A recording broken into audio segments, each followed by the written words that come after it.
صدر زرداری صاحب، اب ہم لندن سے دعوت دیتے ہیں میاں محمد نواز شریف سابق وزیر اعظم پاکستان۔ بسم اللہ الرحمن الرحیم۔ محترم جناب آصف علی زرداری صاحب،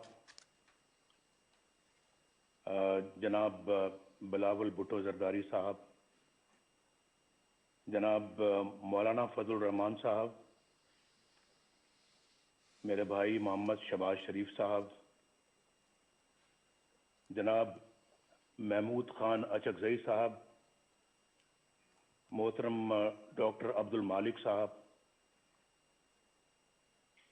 محترم ساجد میر صاحب، جناب آفتاب احمد خان شیرپاؤ صاحب، جناب محسن خان داور صاحب، جناب جمال الدین صاحب، جمال دینی صاحب، اور جناب اویس شاہ نورانی صاحب، نہایت معزز قائدین، محترم شرکاء کانفرنس اور محترم خواتین و حضرات، السلام علیکم۔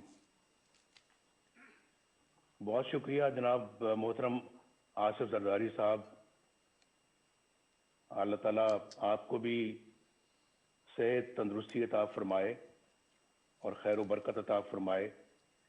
میری بہت ساری دعائیں آپ کے لیے بھی ہیں اور بلاول بھٹو زرداری صاحب کے لیے بھی ہیں۔ ان سے پرسوں بات کر کے مجھے بہت خوشی ہوئی اور بہت اچھی ہماری باتیں ہوئیں، اور جس پیار محبت سے انہوں نے مجھ سے بات کی میں کبھی نہیں بھلاؤں گا۔ میں کانفرنس کے میزبان جناب آصف علی زرداری صاحب کا اور بلاول بھٹو زرداری صاحب کا اور مولانا فضل الرحمان صاحب کا اور تمام معزز قائدین کا بے حد شکر گزار ہوں کہ مجھے اس کانفرنس میں اپنی بات کہنے کا آپ نے موقع فراہم کیا۔ میں وطن سے دور ہوتے ہوئے بھی اچھی طرح جانتا ہوں کہ وطن عزیز کن حالات سے گزر رہا ہے اور عوام کن مشکلات کا شکار ہیں۔ یہ کانفرنس نہایت ہی اہم موقع پر منعقد ہو رہی ہے، بلکہ میں تو اسے ایک فیصلہ کن موڑ سمجھتا ہوں۔ پاکستان کی خوشحالی اور صحیح معنوں میں ایک جمہوری ریاست بنانے کے لیے ضروری ہے کہ ہم ہر طرح کی مصلحت چھوڑ کر اپنی تاریخ پر نظر ڈالیں اور بے باک فیصلے کریں، اور آج نہیں کریں گے تو پھر کب کریں گے؟ میں مولانا فضل الرحمان صاحب کی سوچ سے پوری طرح متفق ہوں کہ ہمیں رسمی اور روایتی طریقوں سے ہٹ کر اس کانفرنس کو بامقصد بنانا ہوگا، ورنہ قوم کو بہت مایوسی ہوگی۔ اور جو ابھی ٹرینڈ جناب آصف علی زرداری صاحب نے سیٹ کیا ہے، اسی کو آگے لے کے چلنا ہے۔ آپ سب جانتے ہیں کہ 73 برس سے پاکستان کو کن مسائل کا سامنا ہے۔ ان مسائل کی بنیادی وجہ صرف اور صرف ایک ہے، اور میں اپنے تجربے سے بول رہا ہوں۔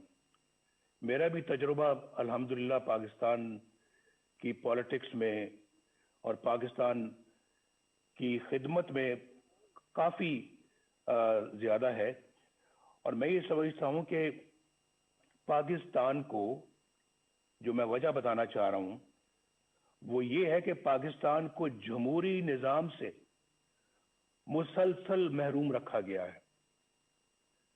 جمہوریت کی روح عوام کی رائے ہوتی ہے، یعنی ملک کا انتظام وہ لوگ چلائیں جنہیں عوام اپنے ووٹوں کی اکثریت سے یہ حق دے، اور ہمارے آئین کی ابتدا بھی انہی الفاظ سے ہوتی ہے کہ اللہ تعالیٰ ہی کائنات کا حاکم مطلق ہے جس کا کوئی شریک نہیں، اس کے طے کردہ حدود کے اندر رہتے ہوئے پاکستان کے عوام کی طرف سے استعمال کیا جانے والا اختیار ایک مقدس امانت کا درجہ رکھتا ہے۔ آئین کے مطابق ہمارے جمہوری نظام کی بنیاد عوام کی رائے پر ہے۔ دنیا بھر کی جمہوریتوں کا یہی اصول ہے۔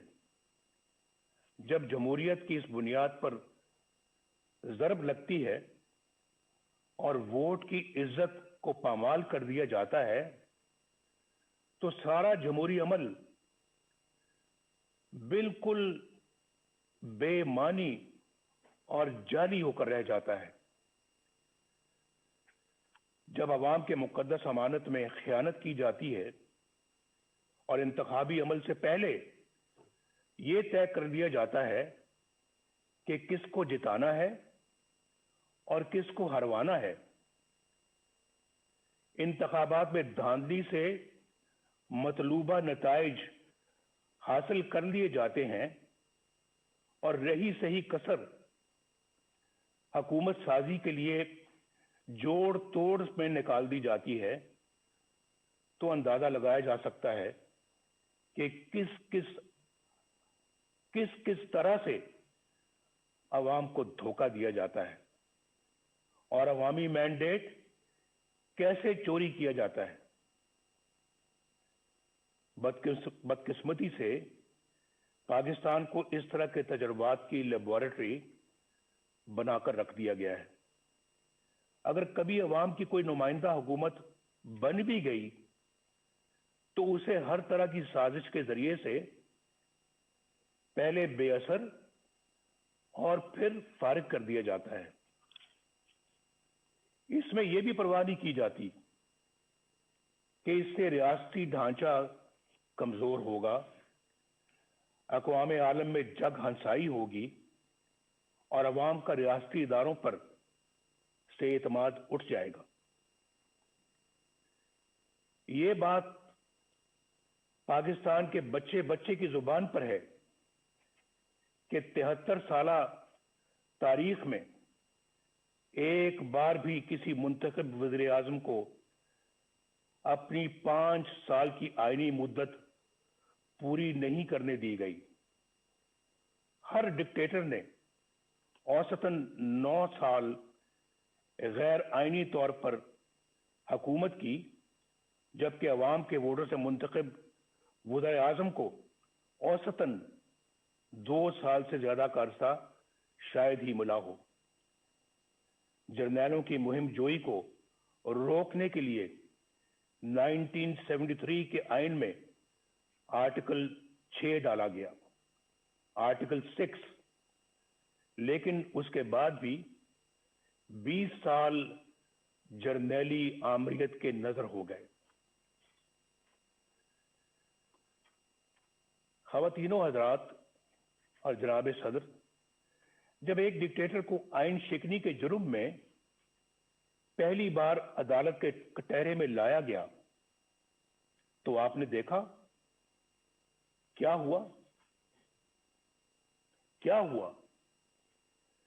مجھے یہ کہتے ہوئے دکھ ہوتا ہے کہ جس طرح ہر مارشل لاء کو عدالتوں نے جائز قرار دیا، ڈکٹیٹرز کو آئین سے کھلواڑ کرنے کا اختیار دیا، 3 سالوں کے لیے دیا، اسی طرح 2 بار آئین توڑنے والے کو بریت کا سرٹیفکیٹ بھی عدالتوں ہی نے دیا۔ اسے ایک دن تو کیا، 1 گھنٹے کے لیے بھی جیل میں نہ ڈالا جا سکا۔ پوری داستان ہے میرے پاس جو کسی وقت سناؤں گا کہ کہاں سے کہاں لے گئے، جبکہ آئین پر عمل کرنے والے ابھی تک کٹہروں میں کھڑے ہیں اور جیلوں میں پڑے ہیں۔ ہماری تاریخ میں تقریباً 33 سال کا عرصہ فوجی آمریت کی نظر ہو گیا. یہاں صرف ایک ڈکٹیٹر پر مقدمہ چلا، خصوصی عدالت بنی، کارروائی ہوئی، اسے آئین اور قانون کے تحت سزا سنائی گئی، لیکن کیا ہوا؟ میں پوچھنا چاہتا ہوں، کیا ہوا؟ کیا مجرم گرفت میں آ گیا؟ کیا سزا ملی؟ یہ سب تو دور کی بات. ہوا تو یہ کہ عدالت اس سرے سے غیر آئینی قرار دے دی گئی. یہاں کوئی یہ انہونی بات نہیں، یعنی پاکستان میں یہ کوئی انہونی بات نہیں کہ کسی ڈکٹیٹر کے بڑے سے بڑے جرم پر بھی کوئی کارروائی نہ ہو، اور اگر ہو بھی جائے تو کوئی اسے چھو بھی نہ سکے، اور اگر کوئی فیصلہ آ بھی جائے تو صرف سزا ہی نہیں، عدالت کو بھی ہوا میں اڑا دیا جائے. لیکن آخر کب تک؟ کب تک؟ اس کے برعکس ان سیاستدانوں کو دیکھیے جو عوام کے ووٹوں سے وزیر اعظم بنے. کوئی قتل ہو گیا، کوئی پھانسی چڑھ گیا، کوئی ہائی جیکر بن گیا، چور اور غدار قرار دے دیا گیا، کسی کو جلا وطن کر دیا گیا، اور کوئی عمر بھر کے لیے نااہل ہو گیا. ان کے گناہ اور سزائیں ختم ہونے میں آ ہی نہیں رہی. وہ جھوٹے مقدمات میں اپنی ماؤں، اپنی بہنوں، اپنی بیٹیوں کے ساتھ پیشیاں بھگت رہے ہیں. دراصل یہ سلوک پاکستان کے عوام کے ساتھ کیا جا رہا ہے، اور سزا بھی پاکستان کے عوامی کو مل رہی ہے. آپ میں سے اکثر کو حکومت کا بھی تجربہ ہے. آپ جانتے ہیں کہ عوام کی حمایت سے کوئی جمہوری حکومت بن جائے تو کس طرح اس کے ہاتھ پاؤں باندھ دیے جاتے ہیں، اور کس طرح عوامی نمائندوں کی تذلیل اور تحقیر ہوتی ہے. کس طرح کردار کشی کا ایک منظم سلسلہ شروع ہو جاتا ہے. کس طرح قومی مفاد کے خلاف کسی سرگرمی کی نشاندہی کرنے پر انہیں ملک دشمن اور غدار قرار دے دیا جاتا ہے. خلاصہ یہ ہے کہ یہاں یا تو مارشل لا ہوتا ہے یا پھر منتخب جمہوری حکومت سے کہیں زیادہ طاقتور پیرلل یعنی متوازی حکومت قائم ہو جاتی ہے. ایک پیرلل نظام چلتا ہے. غالباً ایک بار سابق وزیر اعظم یوسف رضا گیلانی صاحب نے کہا تھا کہ یہاں اسٹیٹ ود ان اسٹیٹ قائم ہے جسے برداشت نہیں کیا جا سکتا. دکھ کی بات یہ ہے کہ اب معاملہ state with in the state سے آگے نکل کر اسٹیٹ ابو دا اسٹیٹ تک جا پہنچا ہے. عوام کے حق حکمرانی کو تسلیم نہ کرنے اور نتیجتاً متوازی یعنی پیرلل حکومت کا مرض ہی ہماری مشکلات کا اور ہمارے مسائل کی اصل جڑ ہے. This is the root cause of our problems. یہ جڑ ہے ہمارے مسائل کی، اور یہی وجہ ہے کہ عالمی برادری میں ہماری ساکھ ختم ہو کر رہ گئی. 2018 کے انتخابات کے بعد متعدد ملکی اور غیر ملکی اداروں کی طرف سے انتخابی عمل کی شفافیت پر سوالات اٹھائے گئے. میں تو جیل میں تھا، لیکن خبریں مجھے سب ملتی رہی ہیں. بعض نے تو ان سیٹوں کی تعداد بھی بتائی جہاں دھاندلی کی وجہ سے نتائج تبدیل کر دیے گئے.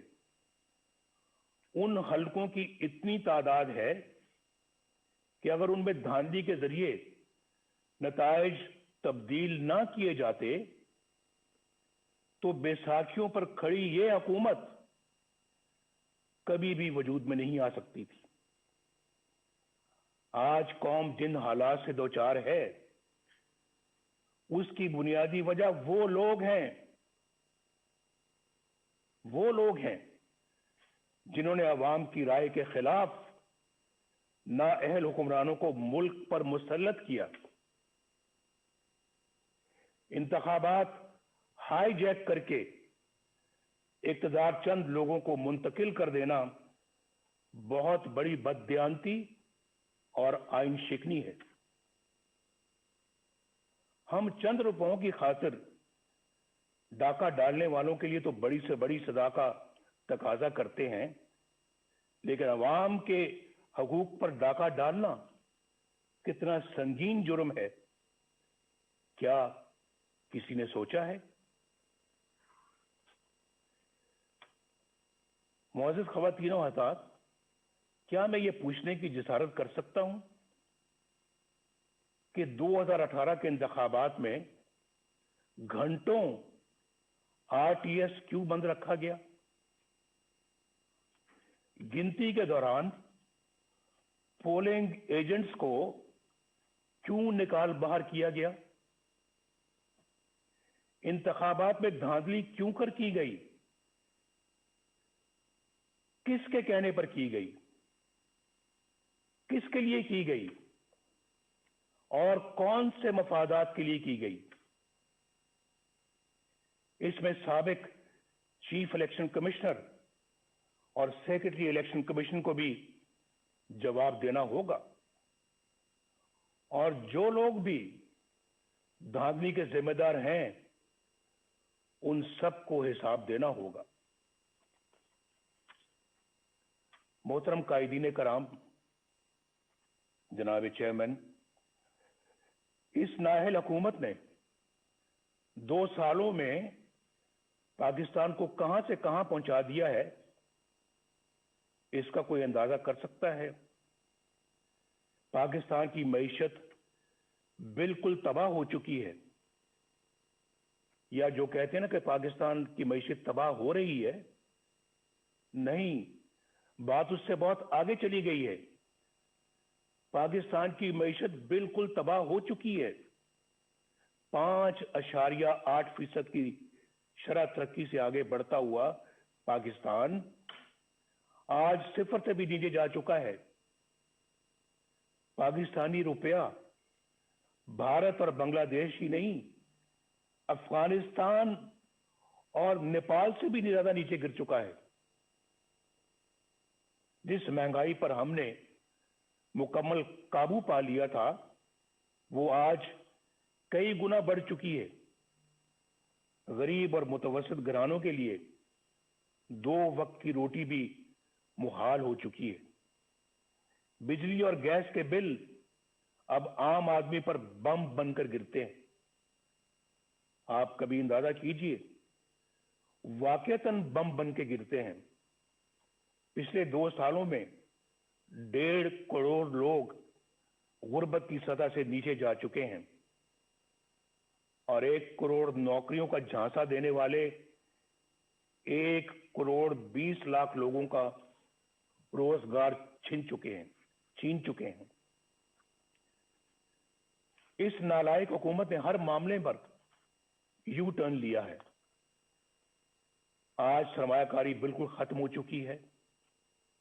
CPEC सख्त कंफ्यूजन का शिकार है। कर्जे खत्म कर देने का दावा करने वालों ने 2 साल की कलील मुद्दत में कर्जों में इतना इजाफा कर दिया है कि पिछले तमाम रिकॉर्ड टूट गए हैं। ये मैं फैक्ट्स और फिगर्स से सारी बात बता रहा हूं। और इसके बावजूद कोई एक भी बड़ा तरक्कियाती मंसूबा शुरू नहीं किया जा सका। वो पाकिस्तान जिसके बारे में बैनुल अक़वामी इदारे ये पेशगोई कर रहे थे कि अगले चंद साल में ये दुनिया की सबसे बड़ी 20 मईशतों यानी G20 में शामिल हो जाएगा, आज मुआशी तौर पर मफलूज होकर रह गया है।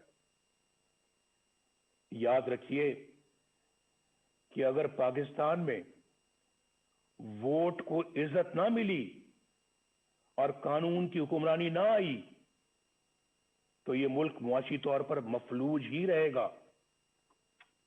और मैं खुले अल्फाज में ये वाज़ेह कर देना चाहता हूं कि ऐसे ममालिक अपने दिफा के काबिल भी नहीं रहते, खास तौर पर उस वक्त जब आपके दुश्मन आपकी कमजोरियों का फायदा उठा रहे हों। ख़वातीनो हज़रात, मुल्क बदअमनी, अफरा तफरी और जराइम का गढ़ बन चुका है। आए दिन ऐसी परेशान कुन खबरें आती रहती हैं जिनसे अवाम को अमन व अमान से मुताल्लिक दरपेश परेशानियों का अंदाजा बखूबी लगाया जा सकता है। शेखुपुरा सियालकोट रोड पर कौम की एक बेटी के साथ पेश आने वाला वाकया दिल दहला देता है। इस आने के बाद मजीद तकलीफ का बायस उस संगदिल पुलिस अफसर का है जो बुनियादी इंसानी इकदार से भी महरूम है। उसका बड़ा अलमिया यह है कि हुकूमत की तमाम तर हमदर्दियां कौम की बेटी के बजाय अपने चहेते पुलिस अफसर के साथ है। जनाब चेयरमैन, पाकिस्तान आबादी के लिहाज से दुनिया का छठा बड़ा मुल्क है, जोग्राफियाई एतबार से भी इंतहाई अहम है। पाकिस्तान की खारजा पॉलिसी बनाने का इख्तियार अवामी नुमाइंदों के पास होना चाहिए। हमारी खारजा पॉलिसी अवामी उमंगों और मुल्की मफादात से हरगिज मुतसादम नहीं होनी चाहिए। खरबों रुपए के नुकसान और हजारों जानें कुर्बान करने के बावजूद हम कभी फैटफ और कभी किसी और कटहरे में खड़े शर्मनाक सफाइयां पेश कर रहे होते हैं। जब कश्मीर का नाम जुबान पर आता है तो 73 साल से दी जाने वाली कुर्बानियां आंखों के सामने आ जाती हैं। कश्मीरी अवाम पर मजालिम का सिलसिला तो कई सालों से जारी है, मगर कश्मीर को हड़प करने का हौसला आज तक किसी का नहीं हुआ। अब भारत ने एक गैर नुमाइंदा और गैर मकबूल और कठपुतली पाकिस्तानी हुकूमत देखकर कश्मीर को अपना हिस्सा बना लिया है और हम एहतजाज भी न कर सके। दुनिया तो क्या, अपने दोस्तों की हमायत भी ना हासिल कर सके। आखिर ऐसा क्यों है? क्यों हुआ ऐसे? क्यों हम आलमी तन्हाई का शिकार हो गए? क्यों आज हमारी बात दुनिया सुनने के लिए तैयार नहीं है? क्यों हमारे दरीना और शाना बशाना खड़े होने वाले साथी ममालिक क्यों हमसे दूर हो गए? शाह महमूद कुरैशी ने किस मंसूबे के तहत वो बयानात दिए जिनसे हमारे बेहतरीन दोस्त सऊदी अरब की दिलशिकनी हुई? पाकिस्तान को अपने दोस्त ममालिक की दिलदारी से एतराज करना चाहिए। ओआईसी एक अहम अदारा है जिसकी अफादियत तयशुदा है। पाकिस्तान ओआईसी के बानी ममालिक में शुमार होता है।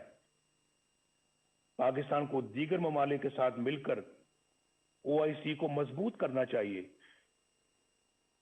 हमें सोचना चाहिए कि क्यों हमारे इंतहाई करीबी ममालिक भी आज हम पर एतमाद करना छोड़ गए। ये बहुत जो है ये फिक्र की बात है, लम्हा फिक्रिया है हमारे लिए। इस पे जरूर गौर होना चाहिए। लेकिन क्या इस तरह की हुकूमत होगी तो फिर यही कुछ होगा। और आपकी खारजा पॉलिसी को बच्चों का खेल बना के रख दिया गया है।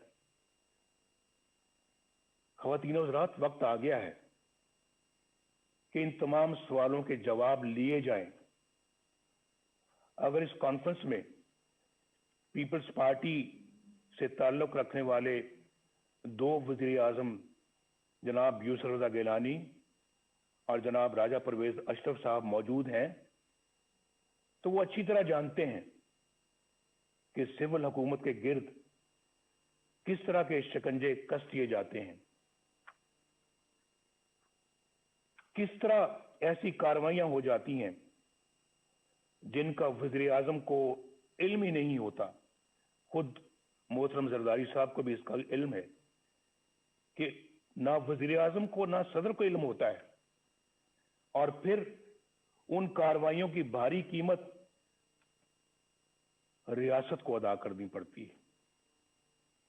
4 साल पहले अक्टूबर 2016 में कौमी सलामती के अमूर पर बहस के दौरान जब तवज्जो दिलाई गई कि हमारे दोस्तों समेत दुनिया भर के ममालिक को हमसे शिकायत है और हमें अपना एहतसाब खुद करते हुए ऐसे इकदाम करने चाहिए कि दुनिया हमारी तरफ उंगलियां ना उठाए, तो उसे डॉन लीक्स बना दिया गया। एजेंसियों के एहलकारों पर मुश्तमिल जेआईटी बनी। अंदाजा कीजिए, जेआईटी बनी। सबूत तो किसी के खिलाफ कुछ ना था, लेकिन प्रोपेगेंडा मशीनों के हाथों हमें और मुझे भी गद्दार और मुल्क दुश्मन ठहरा दिया गया। वज़ीर आज़म के अहकामात को एक मातहत इदारे के एहलकार की तरफ से की गई ट्वीट में रिजेक्टेड यानी मुस्तरद का टाइटल अता कर दिया गया। आपको सब याद होगा। सी पैक को नाकाम बनाने का सिलसिला 2014 में उस वक्त शुरू हुआ जब धरनों के जरिए चीन के मुअज़्ज़िज़ सदर का दौरा मुलतवी करवा दिया गया। चीन हमारा देरीना और मुखलिस दोस्त है, जो पाकिस्तान के साथ हर मौके पर शाना बशाना खड़ा रहा। पाकिस्तान और चीन के ताल्लुकात मजीद मुस्तहकम करने में और सी पैक के हवाले से सदर शी जिनपिंग का किरदार काबिल तारीफ है। सी पैक का ये अजीम मंसूबा हुकूमत की उसी नाअहली की नजर हो रहा है जो जिंदगी के हर शोबे में नजर आ रही है।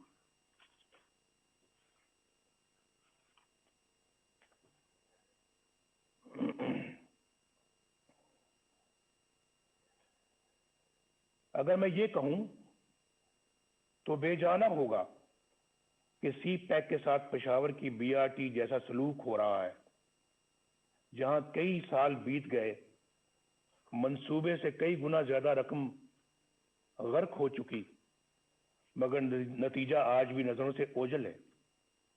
आए दिन कभी दौरान सफर बसों में आग लग जाती है, तो कभी बारिश नाकिस तामीर का पोल खोल कर रख देती है। यहां नैब के किरदार का जायजा लेना भी जरूरी है। सच्ची बात तो यह है कि एक डिक्टेटर के बनाए हुए इस इदारे को बरकरार रखना हमारी गलती थी, लेकिन यह भी सच है कि हमने कभी नहीं सोचा था कि यह इदारा इस हद तक गिर सकता है। ये इदारा नहीं बल्कि अंधे हुकूमती इंतकाम का आला कार बन चुका है। इसके कई सीनियर एहलकारों के घुनावने किरदार फाश हो चुके हैं। इस इदारे का चेयरमैन जावेद इकबाल अपने ओहदे اور اختیارات کا انتہائی نازیبا اور مذموم استعمال کرتے ہوئے پکڑا جاتا ہے، مگر نہ تو کوئی انکوائری ہوتی ہے، نہ ایکشن لیا جاتا ہے، اور نہ ہی شفافیت کے دعوے دار عمران خان پر کوئی جوں ریکتی ہے۔ اس کے باوجود یہ شخص ڈٹائی سے اپنے عہدے پر براجمان انتقام کے ایجنڈے پر دھڑلے سے عمل کرتا ہے، لیکن بہت جلد انشاءاللہ ان سب کا یوم حساب آئے گا انشاءاللہ۔ بین الاقوامی ادارے اور ہماری اعلیٰ عدالتیں نیب کے منفی کردار پر بڑی واضح رائے دے چکی ہیں۔ یہ ادارہ انتہائی بدبودار ہو چکا ہے اور یہ مکمل طور پر اپنا جواز کھو چکا ہے۔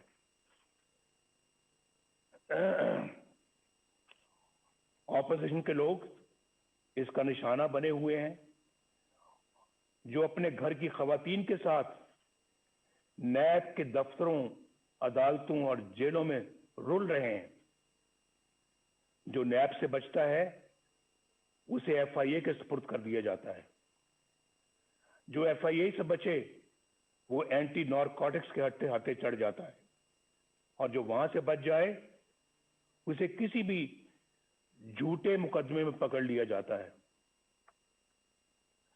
2018 میں سینٹ کے انتخابات سے کچھ عرصہ پہلے خواتین و حضرات ایک مذموم سازش کی گئی، میں آپ کی توجہ مبذول کرا رہا ہوں۔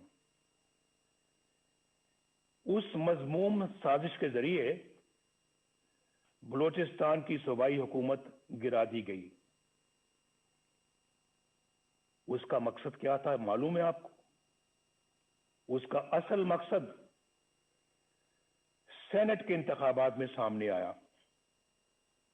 اس سازش کے کرداروں میں لیفٹیننٹ جنرل عاصم سلیم باجوہ، جو اس وقت وہاں کے کور کمانڈر تھے، سدرن کمانڈ کے کمانڈر تھے، ان کا نام بھی آتا ہے۔ یہ وہی جنرل عاصم سلیم باجوہ ہیں جن کے خاندان کی بے پناہ دولت اور دنیا بھر میں پھیلے ہوئے اثاثوں کی تفصیلات پوری قوم کے سامنے آ چکی ہیں۔ ان حقائق کو نہ صرف چھپایا گیا بلکہ مبینہ طور پر ایس سی سی پی کے سرکاری ریکارڈ میں رد و بدل بھی کی گئی۔ 15-20 سال کے عرصے میں اربوں روپے کے یہ اثاثے کہاں سے بن گئے،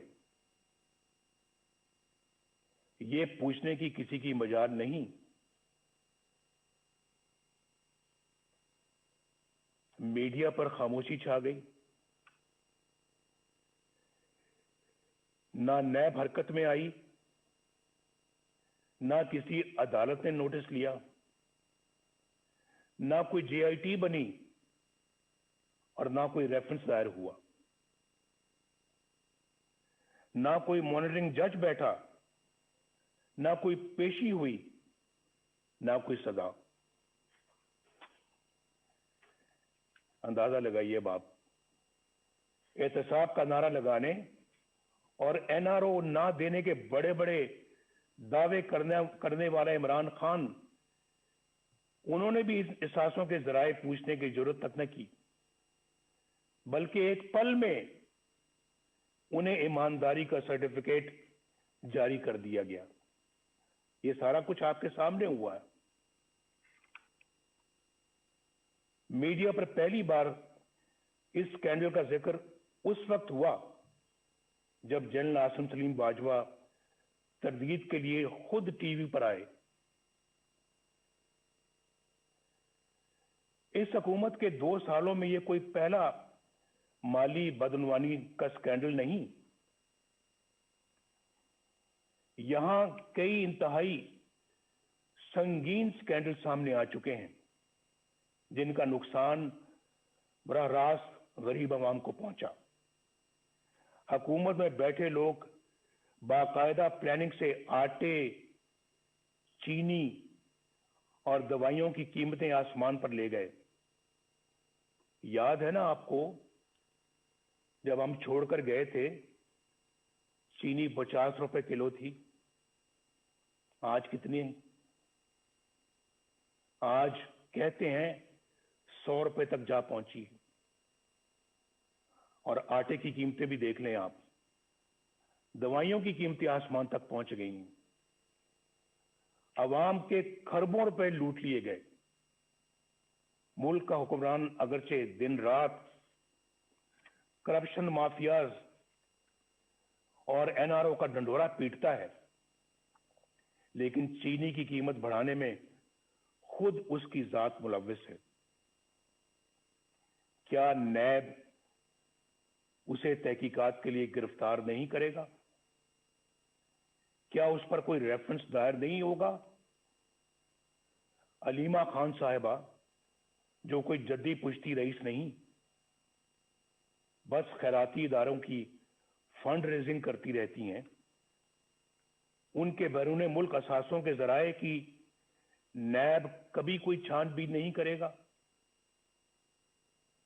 बनी गाला में इमरान खान के जाती घर, उसकी गैर कानूनी तामीर की फाइल क्या यूं ही बंद रहेगी?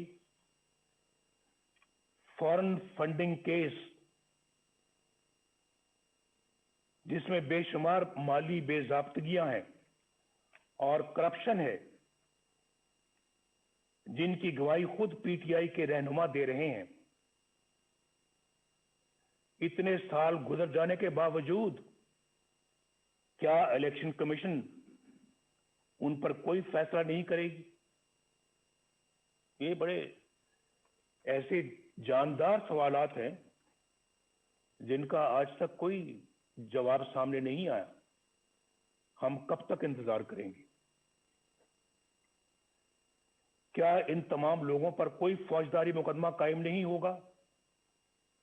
क्या बनी गाला में जमीन की खरीद की मनी ट्रेल पर कोई जेआईटी नहीं बनेगी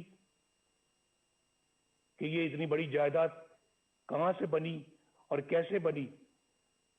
उसमें बहुत करप्शन और शुकूक शुबात है। कल असेंबली अरकान के टैक्स कोषवारों की तफसील सामने आई। इमरान खान ने अरबों रुपए की जायदाद रखते हुए भी 2,83,000 रुपए का टैक्स दिया है। भाई सवाल ये है कि जब आमदनी इतनी कलील है, इतनी कम है, तो आपके लाहौर जमान पाक के घर पर खर्च होने वाले करोड़ों रुपए कहां से आए? ये बताना होगा। क्या नैब इन आमदन से ज्यादा असासों पर कोई एक्शन नहीं लेगा? एहतसाब के इदारों को अपोजिशन के सिवा किसी के एहसास से नजर नहीं आते और ना ही किसी की आमदनी के जराए। रियासत मदीना तो बहुत बुलंद और बरतर मिसाल है। कानून और इंसाफ का अदना सा म्यार रखने वाली रियासत में भी ऐसा नहीं होता। क्या कुछ लोग इस दोहरे म्यार की वजह से किसी जुर्म के बगैर सजाएं पाते रहेंगे और कुछ लोग सब कुछ करके भी बेगुनाही और मासूमियत के सर्टिफिकेट हासिल करते रहेंगे? कौम कब तक देखने और जानने के बावजूद खामोशी से ये सब कुछ सहती रहेगी? क्या हम ऐसा पाकिस्तान अपनी आने वाली नस्लों के लिए छोड़ना चाहते हैं? फैसला कर लें आज। क्या हम ऐसा पाकिस्तान अपनी आने वाली नस्लों के लिए छोड़ना चाहते हैं? मैं तो कहूंगा नहीं, हरगिज नहीं, कभी भी नहीं, कभी भी नहीं। मुझे एक बड़ा पुराना एक शेर याद आ रहा है दिल बुग़्ज़ो हसद से रंजूर न कर, ये नूरे खुदा है, इसे बेनूर न कर। ना अहलो कमीना की खुशामद से अगर जन्नत भी मिले तुझको तो मंजूर न कर। मैं तो इन ख्यालात का हामी हूं, इस नजरिए का हामी हूं। ख़वातीनो हज़रात, मीडिया को रियासत का चौथा सतून कहा जाता है। इजहार की आजादी बुनियादी इंसानी हकूक में से एक है। अफसोस कि दीगर हकूक की तरह पाकिस्तानी आवाम से यह हक भी छीन लिया गया। एक तरफ मुझे सियासी जमातों का ब्लैकआउट नजर आता है और दूसरी तरफ गैर सियासी और गैर जमहूरी अनासर का बेरोक टोक प्रोपेगेंडा। कहीं मुझे चैनलों की गैर कानूनी बंदिश नजर आती है तो कहीं अखबारात और जरायद की मखसूस इलाकों में तकसीम पर पाबंदियां। रियासती ताकत से मीडिया की जुबानबंदी कहां का इंसाफ है।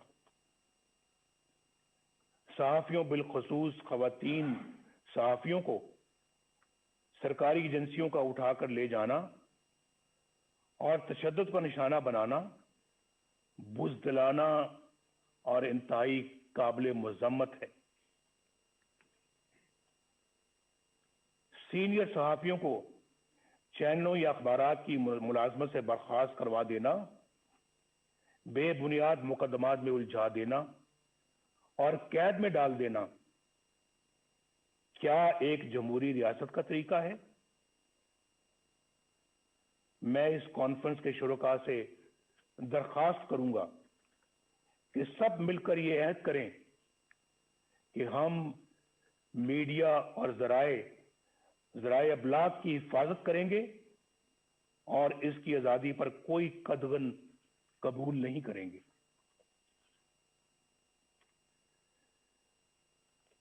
ख़वातीनो हज़रात, मोहतरम चेयरमैन बिलावल भुट्टो साहब, जमहूरियत को कमजोर करने और अपना मखसूस एजेंडा नाफिज करने के लिए तकसीम करो यानी डिवाइड एंड रूल यानी लड़ाओ और हुकूमत करो की पॉलिसी मामूल बन चुकी है।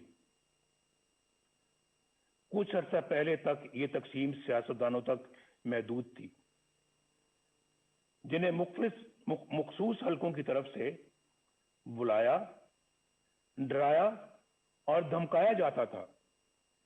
ये तरीका सियासी जमातें तोड़ने और फॉरवर्ड ब्लॉक बनाने या फिर मर्जी की पार्टियां बनाने के लिए इस्तेमाल होता रहा और आज भी होता है। महकमा ज़राअत को तो आप समझते ही हैं। आज हमें यह फैसला करना होगा कि हम एक हैं और कौमी मफाद की खातिर तकसीम होने से इनकार करते हैं। अगर हम ऐसा करने में कामयाब हो गए तो फिर ये कॉन्फ्रेंस कामयाब है। ऐसा करने में अगर हम कामयाब हो गए तो ये कॉन्फ्रेंस हमारी तारीख का बड़ा संगे मील बन सकती है। अब डिवाइड एंड रूल का ये हथियार वुकला, दानिश्वरों, ताजरों, सनतकारों और मीडिया के लिए इस्तेमाल हो रहा है, बल्कि अब उसका हदफ अदलिया भी है। जो जज इंसाफ और कानून की राह पर चलता है और दबाव में आने से इनकार करता है, उसे ओहदे से हटाने की साजिशें शुरू हो जाती हैं। जस्टिस शौकत अजीज सिद्दीकी और जस्टिस काजी फायज ईसा की मिसालें हमारे सामने हैं। ये दोनों जज साहबान दयानतदारी, सच्चाई और अमानतदारी की शोहरत के हामिल हैं। आज तक किसी फोरम ने ये तहकीक जरूरी नहीं समझी कि जस्टिस शौकत अजीज सिद्दीकी ने जो कुछ हल्फन कहा, इन्हें हल्फ पर कहा, उसका भी तो जायजा लिया जाए। बाज़ अमीर जजों के साथ यहां ऐसा ही सलूक किया जाता है। अनफॉर्चुनेटली यहां इंसाफ पसंद और अमानतदार नहीं बल्कि ऐसे मुंसफ तलाश किए जाते हैं जो इनके हर जायज और नाजायज मुतालबात तस्लीम करें, इनके जबरो इस्तिबदाद और ब्लैकमेलिंग के आगे सरे तस्लीम खम करें, नजरिया जरूरत बनाएं और परवान चढ़ाएं।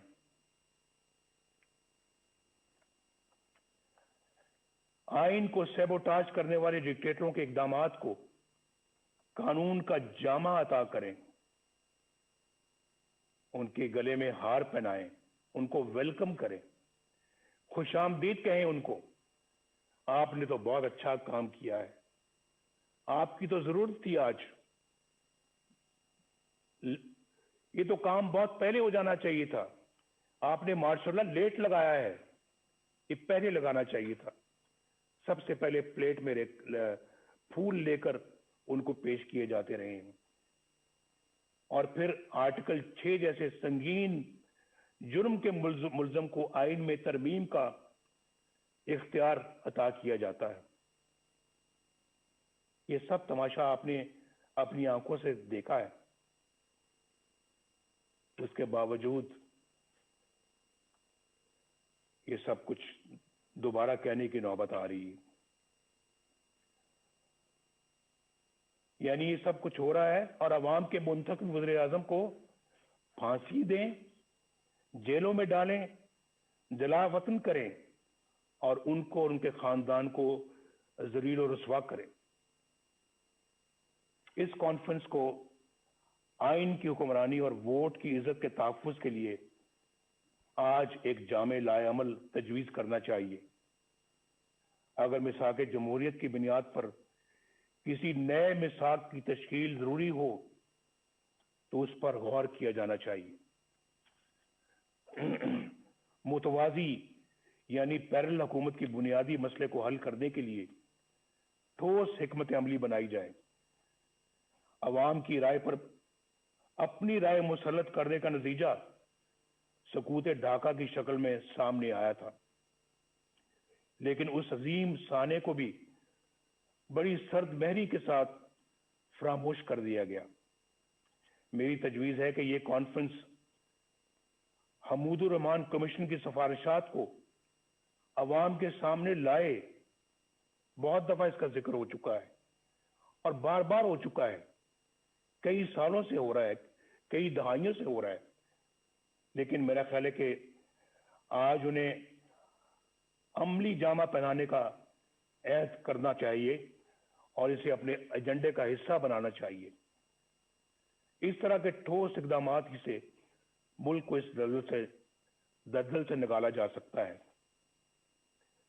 इस वक्त हमारी अवलीन तरजीह इस गैर नुमाइंदा और नाअहल और सिलेक्टेड हुकूमत और उससे कहीं ज्यादा अहम इस निजाम से जिसका मैंने जिक्र किया है, इससे निजात हासिल करना है। इमरान खान हमारा एज सच हदफ नहीं है, हमारा मुकाबला इमरान खान से नहीं है। ये मैं इलेक्शन से पहले भी कह चुका था और आज भी कह रहा हूं। आज हमारी जदोजहद इमरान खान को लाने वालों के खिलाफ है और उनके खिलाफ है जिन्होंने इस तरह इन्हें इलेक्शन चोरी करके इस तरह के नाअहल बंदे को इस जगह पर लाकर बैठाया है और मुल्क को बर्बाद कर दिया है। ये मुल्क हमें तमाम चीजों से ज्यादा अजीज है, जिसने अवाम और अपोजिशन के साथ साथ अच्छी शोहरत के हामिल जज साहबान को भी निशाना बना लिया है। ये तब्दीली अमल में ना आई तो ये नाअहल और जालिमाना निजाम मुल्क को नाकाबिले तलाफी नुकसान पहुंचा देगा।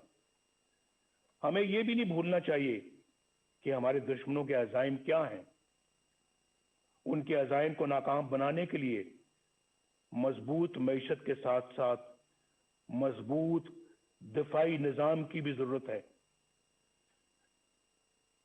हमने पहले भी इस मुल्क को अल्हम्दुलिल्लाह एटमी कुव्वत बनाया है और हर वो जरूरत पूरी की है जिसके लिए हमारे दफा को जरूरत थी। हमारी कौमी सलामती के लिए जरूरी है कि हम अपनी मईशत के साथ साथ अपनी मुसल्लह अफवाज को भी मजबूत से मजबूत तर बनाएं। हमने इस काम में माजी में भी कभी कोई कसर नहीं छोड़ी, कोई कोताही नहीं की और आइंदा भी हमारी ये तरजीह रहेगी। हमारे दफा की मजबूती और कौमी सलामती के लिए सबसे अहम ये है कि हमारी मुसल्लह अफवाज आईने पाकिस्तान अपने दस्तूरी हल्फ और कायदे आज़म की तलकीन के मुताबिक खुद को सियासत से दूर रखें और अवाम के हक हुक्मरानी में मुदाखलत न करें। किसी के कहने पे प्राइम मिनिस्टर हाउस के गेट फलांकर प्राइम मिनिस्टर हाउस में दाखिल होकर प्राइम मिनिस्टर को गिरफ्तार न करें, बंदूक की नोक पर गिरफ्तार न करें। ऐसा इन आंखों ने देखा है, उसका मुशाहिदा किया है। वो मंजर मेरी आंखों के सामने रहते हैं और बड़ा दुख होता है कि हमने अपने मुल्क को क्या बना दिया है, एक तमाशा बना दिया है, अपनी नजरों में भी और दुनिया की नजरों में भी। जनाब चेयरमैन और मुअज़्ज़िज़ ख़वातीनो हज़रात, आखिर में मैं आपको यकीन दिलाता हूं कि एपीसी इत्तफ़ाक़ राय से जो भी हिकमत अमली और लाए अमल तरतीब देगी, मुस्लिम लीग नून उसका भरपूर साथ देगी। शहबाज शरीफ साहब यहाँ पर बैठे हैं, हमारी पार्टी के दीगर कायदीन बैठे हैं। इंशाल्लाह हम भरपूर साथ देंगे और एक सेकंड के लिए भी पीछे नहीं हटेंगे। मैं अपनी ये गुजारिश एक बार फिर दोहराना चाहता हूं कि एपीसी रवायत से हटकर हकीकी तब्दीली के लिए ठोस और मुअस्सर इक़दामात तजवीज़ करे। हमारे कई दोस्त आज कैदोबंद की सौबतें काट रहे हैं। जनाब खुर्शीद शाह साहब, कोरोना में मुब्तला हमजा शहबाज शरीफ साहब, मीर शकील रहमान साहब और दीगर साथी नाकर्दा गुनाहों की सजा में जेल काट रहे हैं। हमारा मकसद बड़ा है। कल यही कुर्बानियां हमारी नई सुबह की अहसास और हमारी मंजिल के हसूल का इंशाअल्लाह बाइस बनेगी। मैं आप सब कायदीन का बेहद शुक्रगुजार हूं और अपने मेज़बान जनाब बिलावल भुट्टो जरदारी साहब का भी दिल की गहराइयों से शुक्रिया अदा करता हूं कि मुझे आपने अपनी गुजारिशात पेश करने का मौका दिया। मेरी और पूरी कौम की दुआएं आपके साथ हैं। अल्लाह हाफिज। पाकिस्तान पाइंदाबाद।